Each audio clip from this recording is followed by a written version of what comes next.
Alors salut à tous, bienvenue sur la chaîne No Rocket Science et comme d'habitude je vais parler aujourd'hui d'intelligence artificielle, plus particulièrement d'un élément essentiel rencontré un peu partout dans toutes sortes d'appareils électroniques. Nous avons affaire toujours à des moteurs à courant continu. Alors, je vais pas tarder à montrer une petite vidéo d'un robot, bien sûr, dont les roues sont activées par des moteurs à courant continu.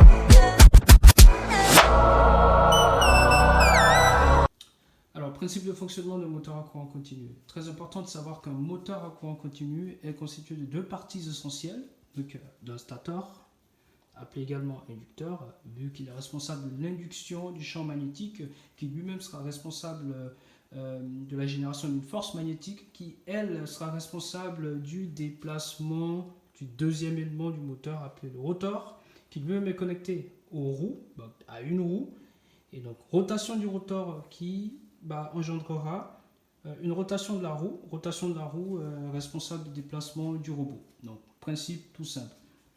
Point très important, le stator est constitué, peut être constitué d'aimants ou de bobines. Dans ce cas présent, il est constitué d'aimants, donc une partie de l'aimant à polarité sud et une autre à polarité nord. Ces deux parties sont physiquement connectées à des armatures de polarité inverse, donc une armature de polarité positive, une armature de polarité négative, et donc ces armatures seront traversées par un courant électrique, et c'est là qu'intervient la loi de Laplace, qui stipule que tout corps conducteur traversé par un courant électrique se retrouve plongé dans un champ magnétique qui a une corrélation avec une force magnétique. Alors, donc ici, après induction de courant ou d'un courant électrique qui part de la borne plus à la borne moins, donc un champ magnétique sera généré. Une force magnétique sera elle-même générée et donc va occasionner en fait le déplacement, donc la rotation du rotor. Alors, que dit la loi de Laplace ? Elle dit qu'il y a une corrélation, qu'il y a une relation entre le champ magnétique généré, le courant généré, déjà tout commence par le courant qui est généré. Donc le courant qui est généré va occasionner un champ magnétique qui lui-même sera responsable d'une force magnétique, et c'est cette force magnétique-là qui va générer ou engendrer la rotation du rotor.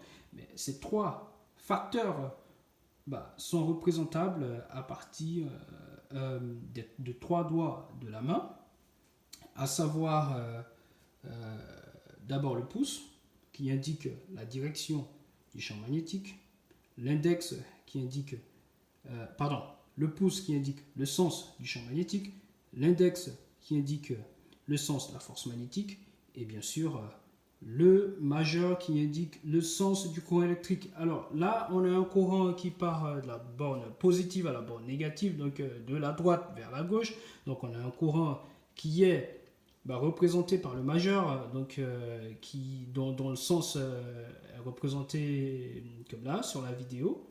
Et ensuite, on a le champ magnétique qui est représenté par le pouce, d'après la loi de Laplace, et on a la force magnétique qui est entrante, et c'est cette force magnétique qui sera bien évidemment responsable de la rotation du rotor qui est connecté à la roue, et donc responsable du déplacement du robot. Donc principe relativement simple. Et là nous voyons que le sens de la force magnétique est bien sûr défini en fonction du sens du courant électrique. On aurait la borne plus à gauche et la borne moins à droite. La force magnétique serait dirigée dans le sens contraire, et donc la roue ou le rotor justement va enclencher une rotation dans le sens inverse. Et donc les mouvements de marche avant et de marche arrière en fait ont un rapport avec le sens de circulation du courant électrique dans le moteur. Et donc, nous allons voir ça tout de suite. Alors, nous avons là un moteur à courant continu dont le rotor est connecté à une roue.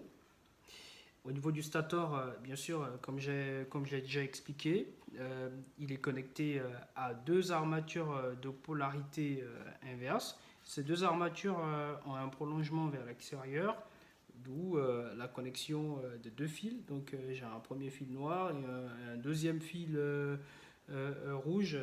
Donc à partir desquels le courant électrique sera généré. Donc en fonction en fait du sens de déplacement du courant électrique, donc, un champ magnétique sera généré, une force magnétique sera générée dans un sens assez particulier, ce qui va induire le déplacement ou la rotation du rotor, rotation de la roue dans un sens particulier. Alors nous allons voir dans un premier temps comment le principe fonctionne de façon très simple.